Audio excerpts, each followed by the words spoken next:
अस्सलाम वालेकुम।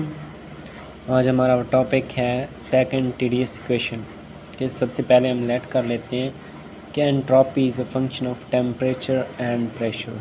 ठीक है, so we can write D S is equal to curly S over curly T into P D T plus curly S over curly P temperature constant into D P. ठीक है, तो अब हम दोनों साइड्स पे t को multiply कर देते हैं by multiplying t on both sides.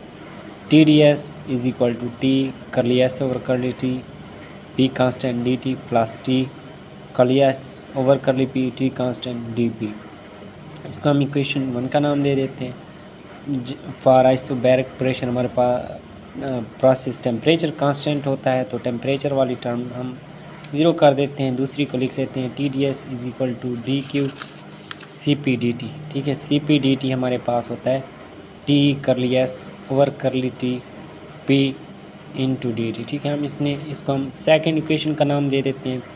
अब हम यूजिंग फोर्थ मैक्सवेल इक्वेशन, ठीक है, तो हमारे पास curly S over curly P into temperature constant is equal to minus of curly V over curly T into pressure constant. ठीक है, अब हमने क्वेश्चन 2 और 3 के रिज़ल्ट को यूज़ करते हैं। ठीक है, क्वेश्चन 1 में इनकी वैल्यूज़ को पुट कर देते हैं तो हमारे पास एक टी डी एस इक्वेशन बन जाती है। ठीक है, तो जिसको हमने सिंपली लिख लेना है T D S is equal to C P D T minus T curly V over curly T P constant D P.